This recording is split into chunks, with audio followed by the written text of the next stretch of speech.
El día de hoy tenemos como invitado al profesor Nassir Richani, profesor de Ciencias Políticas de la Universidad King en New Jersey. Él es coautor del artículo ¿Por qué los narcos invierten en zonas rurales?, publicado por la revista Journal of Latin American Society. Con él hablamos un poco sobre este fenómeno que nos debe de importar, ¿no? Los narcotráficos como punta de lanza del sistema neoliberal, capitalista, más salvaje, y el impacto que esto tiene tanto en el medio ambiente como en las zonas rurales y zonas indígenas de nuestro país. Muchas gracias por estar con nosotros, profesor Richani. Tenemos la teoría de que muchas de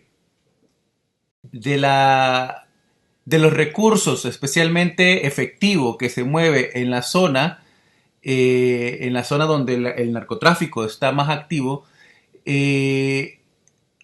ahora con la salida del narcotráfico en zonas como la Mosquitia, las comunidades han tenido serios problemas económicos, ¿no? ¿Qué tanto de la economía de esta zona se mueve por dinero proveniente del narcotráfico?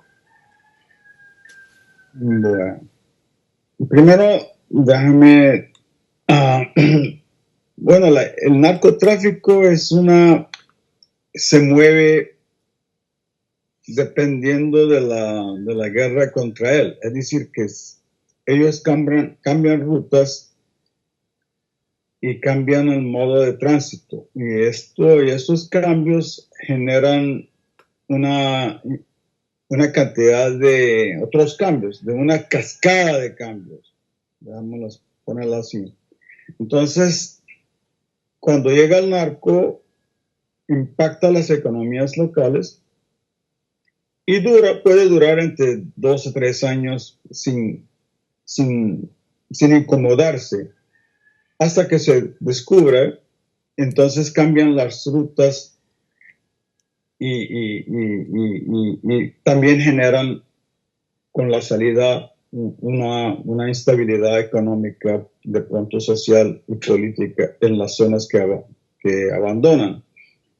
Entonces, lo que pasa es que en los 3 años, cuando se establece, 3, 4 años, hasta se detecta la actividad del narcotráfico, llegan los gringos con sus aviones y la policía y los militares. Ellos cambian, pero en esos 3 años suceden muchas cosas. Es decir, que ahí invierten plata, generan empleo, cambian realmente radicalmente las economías locales donde ellos establecen una base de tránsito. Entonces, pero así se mueve la economía política del narcotráfico. Se había movido así por más de 2, 3 décadas. Entonces, nada de raro del ejemplo del caso que mencionaste. Entonces, es un patrón realmente, un patrón que se observa a nivel regional, no solamente en Honduras, Guatemala o América Central, pero en todas las partes del Caribe donde transita el narcotráfico. Incluso en Colombia y su entorno, ¿no? Entonces, eso es lo que para entender muy bien la dinámica entre el narcotráfico como tal y el combate contra el narcotráfico, esa dinámica siempre genera todos esos cambios, y esos cambios generan instabilidad económica por muchas zonas de la región, ¿no? Y hay muchas inversiones en infraestructura, ¿no? Cuando Sí. viajas por la Mosquitia o bajas por la zona como Sico y Paulaya, ves grandes fincas, grandes extensiones que se dice, o se decía hasta hace un tiempo, que eran de narcos. Sí. ¿Qué pasa una vez que estos narcotraficantes son capturados, son extraditados? ¿Estas casas son confiscadas por el gobierno o no? ¿Qué pasa con esas propiedades? ¿Quedan ahí abandonadas?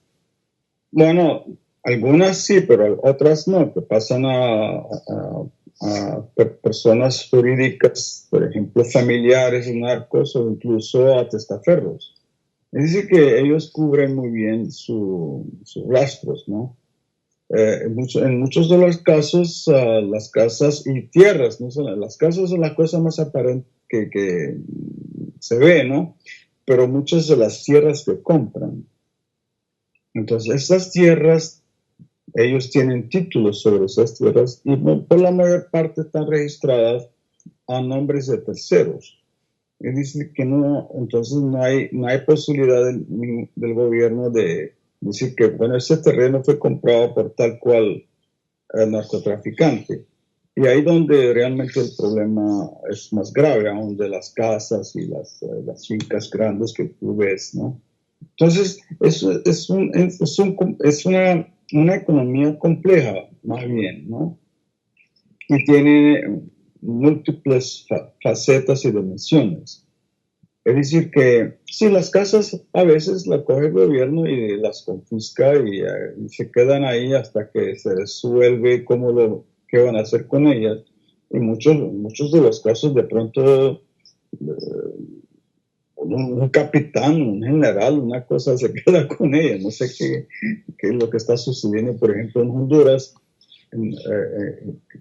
¿Cuántas de esas casas se quedan ahí vacías y sin ocupación, no? Pero eso es otra cosa que nos gustaría mirar, es decir, qué pasa con las propiedades estas confiscadas, ¿no? Y el Estado, lo que tengo entendido es que muchas de esas propiedades se quedan colgadas ahí jurídicamente hasta que se resuelve el tema jurídico, qué van a hacer con ellas, ¿entiendes? Entiendo. Entonces, Y con las comunidades. ¿Qué pasa con con las comunidades que de alguna forma dependían o crear una dependencia con ese recurso, porque sí, ya sea porque ayudaban al narcotraficante o porque sí. recibían dádivas del narcotraficante? Bueno, esas comunidades por la mayor parte tienen dos opciones. Ahora, regresar a las, a las costumbres económicas o las relaciones económicas que tenían antes del impacto del narco, o moverse de esas zonas, abandonar totalmente las zonas y ir a las ciudades. Es decir, que ya, pero depende por ejemplo, si la duración de la economía de la droga permaneció unos 3 años. Esos 3 años realmente no alcanzan que cambiar el tema que el campesino sigue campesino y pescando de vez en cuando, pero también tiene otra forma de empleo, otra forma de ingreso, o los almacenes y las tiendas que se montaron en ese sector. Uno pasó de ser campesino a tener una tiendita ahí y esa tienda tiene su cerveza, una cantidad de cosas. Esta gente sí de pronto mantendrá sus negocios. O la otra es que por el hecho que de pronto esas zonas se vuelve vacías de población, entonces la gente se mueve, emigra hacia las ciudades, ¿no? Entonces, realmente es un fenómeno que agrava la migración del campo hacia las ciudades en casi en todos los sectores, ¿no? En todas las partes de América Latina es un proceso, el narcotráfico agrava las condiciones, realmente no es la causa central del problema de inmigración. Es decir, pero, y hay una variación de que, por ejemplo, yo creo que es en función de cuántos años ha durado la presencia del narcotráfico en una zona dada, ¿no? Entonces, si logra cambiar totalmente la estructura económica de una zona, entonces ahí donde el impacto definitivamente va a ser mayor y destabilizante, ¿no? Yo no sé si me hago entender muy bien el panorama. Es que para nosotros fue importante. Mientras más larga sea la presencia del narcotráfico en una zona, más desestabilizante va a ser la salida del narcotráfico. Y en De el la caso de la sociedad. Mosquitia, por ejemplo, que hablamos de 10 años aproximadamente de presencia del narcotráfico.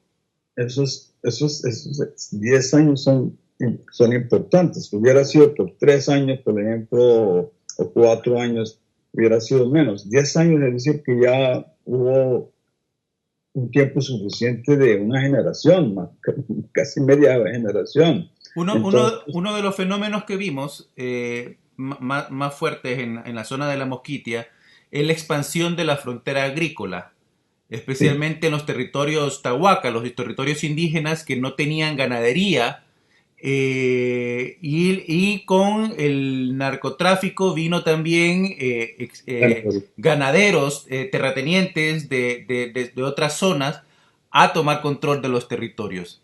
sí, señor. Eso sí, eso es impactante porque una de las modalidades ha sido, pues, claro que había dos, o de pronto mucho más, modalidades muy salientes, ¿no? Una es la ganadería extensiva y la segunda, la penetración de la palma africana, ¿no?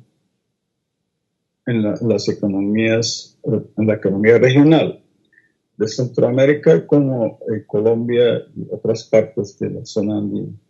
Ah, entonces, con la ganadería, claro que eso requiere dos cosas. Primero, terrenos más tierras y avance y incursión más, penetrando más la frontera agrícola, expandiéndola, y tumbando árboles y quemando más. Y eso, el impacto ambiental ha sido gravísimo porque, pues, tú sabes que para tener una vaquita necesitas tierra, ¿no? Necesitas el pasto, ¿no? Y unas zonas a veces no son tan fértiles, entonces necesitas aún más tierras para acomodar unas vacas que tienes ahí. Pero a ellos no les importa eso porque es una actividad para ellos como un recreo y además no son las vacas que cuentan. Lo más importante del narcotráfico es la adquisición de tierras, que es un capital como tal, ¿no? Entonces, pero para tener más tierras le generó dos contradicciones, una con la gente que necesita esas tierras, que son los indígenas o los campesinos, y la otra es contra el medio ambiente. Entonces, esa es la dinámica que genera contra las comunidades indígenas, por una parte, y la otra parte contra la naturaleza, porque conquistar más terrenos exige expandir la frontera y cambiar realmente todo el sistema ecológico de las zonas donde ellos impactan. Entonces, esa es la dualidad eh, del impacto de la economía política del narcotráfico, ¿no? Este, Podemos hacer entonces una analogía hablando del control que el narcotráfico logra en territorios más aislados de los países. Podríamos hacer una analogía en cuanto al control que el narcotráfico tomó, por ejemplo, de países como Honduras, que están de alguna forma más aislados de los controles de otros países más desarrollados. En el sentido de que el nivel de control y penetración del narcotráfico en la economía de países como el nuestro ha sido muy grande en los últimos 10 años. Ah, y por eso Honduras es el peor, porque la capacidad estatal de Honduras históricamente desde la época colonial ha sido muy limitada, ¿no? Es decir, que tiene que ver también con la peculiaridad de Honduras históricamente, desde la época colonial y cómo se construyó el Estado en el siglo XIX y, y pasando por, claro, por el siglo XX. Es decir, que hay una debilidad, no es debilidad, no estamos hablando de debilidad estatal, estamos hablando de una capacidad de Estado que es relativamente limitada, ¿no? Y no por el hecho porque Dios decidió eso. Básicamente tiene que ver mucho con la constitución de las clases dominantes de Honduras y cómo decidieron y cómo tomaron una decisión de construir un Estado como tal. Es decir, que hay una agencia ahí de por qué Honduras se volvió unas capacidades tales como las sabemos. Uh, y eso ayudó a los narcotraficantes en penetrar aún más y cooptar el Estado de Honduras. Es decir, que lograron más que, por ejemplo, la cooptación del Estado en Honduras uh, es más fuerte que la cooptación del Estado de Nicaragua y El Salvador, ¿no? Y tiene que ver mucho con el desarrollo institucional de Honduras desde la colonia. Entonces, el narcotráfico en Honduras ha logrado penetrar todas las instancias del Estado. No sé si podemos hablar claramente, pues que, pero de la policía, los militares, hasta las clases dominantes ha sido vinculada de una manera u otra con el negocio del narcotráfico o beneficiado de ese negocio por el hecho que el narcotráfico genera una cantidad de plata y esa plata mueve mucho la economía hondureña, ¿no? Entonces, y cuando ya llegan billones de dólares, si la coges del PIB, entonces usted mide cuánta plata en Honduras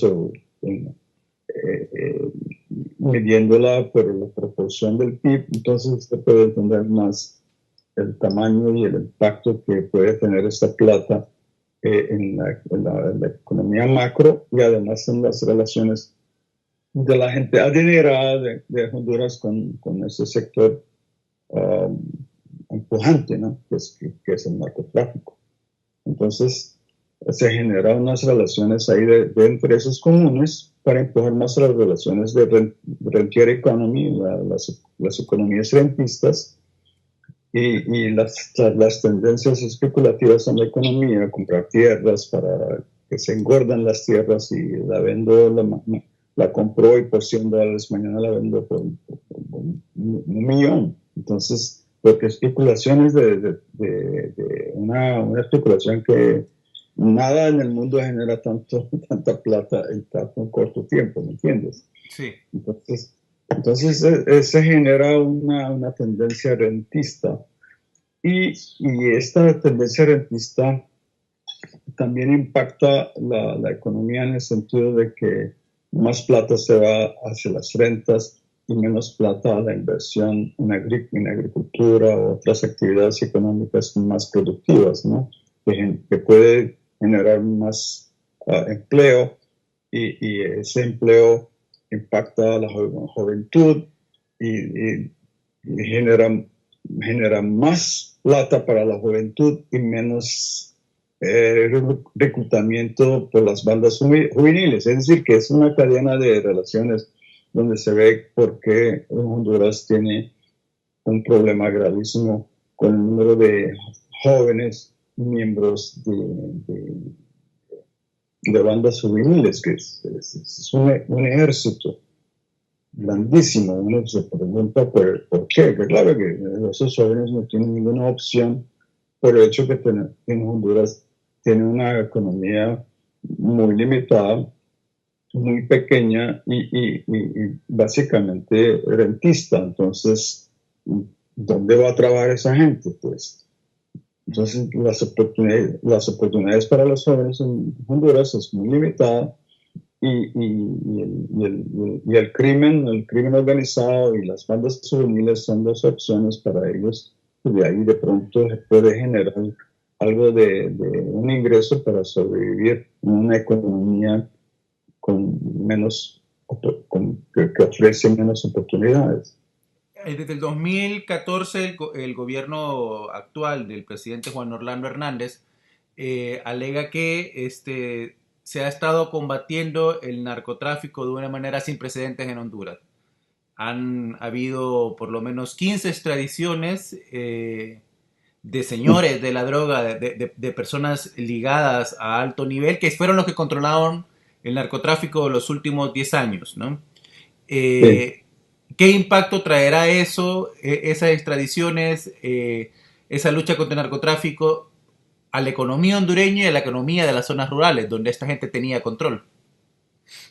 Mire, mirando las tendencias regionales, el, la actividad, la producción de narcóticos, de cocaína ha aumentado en los últimos 2 años, mirando desde Colombia, porque de ahí donde se inicia la cadena, ¿no? Entonces, 10, 15 pueden ser reemplazados por unos 20 nuevos, es decir, que hay una estructura de incentivos que reemplazas a 10, llegan 10 reemplazos. Es decir, que no, eso es una, ya sabemos la historia, es decir, que por ahí no es la solución. Es decir, la actividad de capturar 1, 2, 3, 4, 10, 15, 100, 200 personas no va a solucionar el problema. ¿Por qué? Porque hay una cantidad de plata que se mueve a través de eso. Hay una demanda en los Estados Unidos por la cocaína. Entonces, y hay una producción que está aumentando desde Colombia. Entonces, es que los incentivos siguen ahí. Es decir, que usted cambia personas, pero no tocaría, lo que quería cambiar es la estructura de incentivos. Y el único modo de cambiar eso es repensar de nuevo todo el modelo de cómo combatir el narcotráfico. ¿Me entiendes?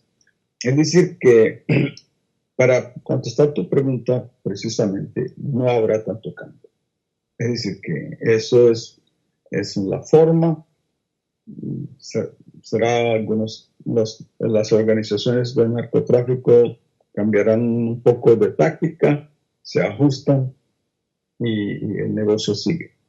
¿Me entiendes? Es decir, que no anticipo ningún cambio significativo en la economía política del narcotráfico por el hecho de capturar a algunas personas y extraditarlas a los Estados Unidos.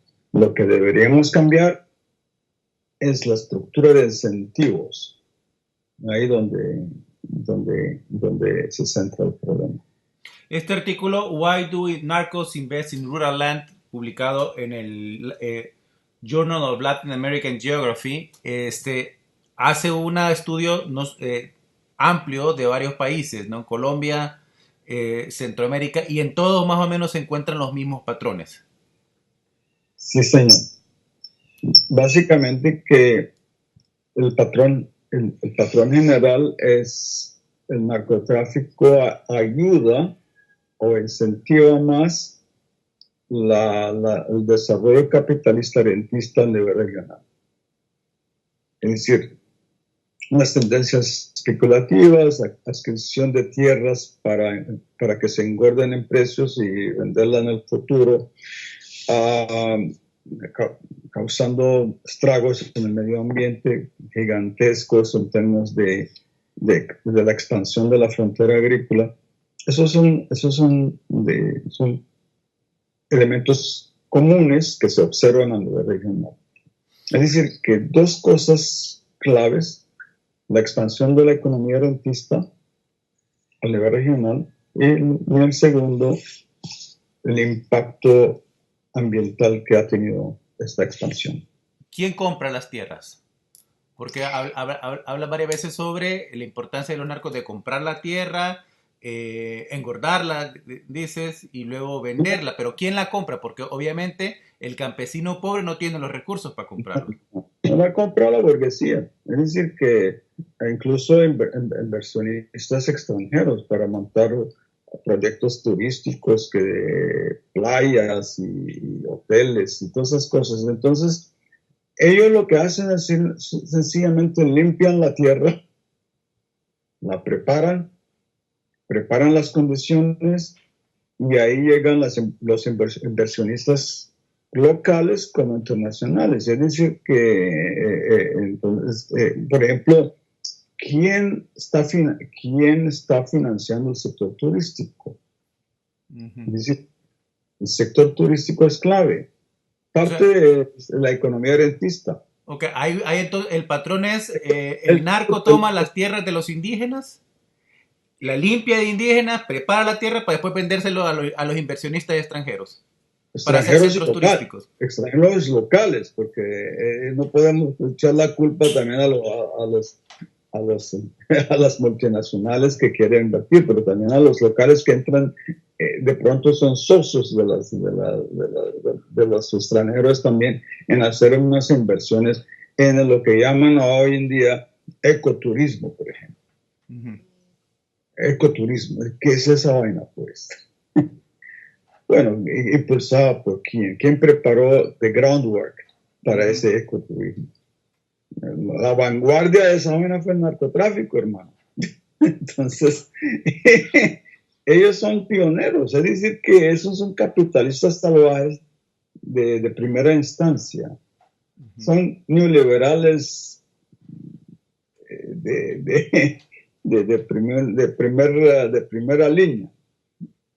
Ellos limpian y llegan detrás de ellos los locales y las multinacionales y capitalizan lo que ya han hecho la cosa, ya han preparado la infraestructura. Entonces ellos ya, pues, ¿por qué no? Entonces cambian y compran esas tierras a terceros. Ya parece que esas tierras ya han pasado de un título a otro, entonces se vuelve, pues, que son propietarios de buena fe. Es decir, que ellos no son los culpables de las masacres y toda la incursión contra el medio ambiente. Nosotros sencillamente hemos llegado, esas tierras estaban limpias y le hemos comprado, punto. Y así para generar más empleo a las comunidades que existen ahí. Y las comunidades de pronto estarán felices porque, pues, trabajar en un hotel ecoturista y mejor que volver a trabajar la tierra, pues tengo una oportunidad de ganar un poco de salario, de pronto un poco más que me rinde la tierra, ¿no? Entonces ha habido una transformación gravísima de la economía política rural, no solamente en Honduras, pero en todas partes donde impacta el narcotráfico. Okay. Entonces, muchas gracias por su tiempo, profesor. Estamos a la orden aquí en Tegucigalpa cuando quiere venir también. Un placer. Bueno, igualmente, que le vaya bien. Chao. Chao. Chao. Cuídate.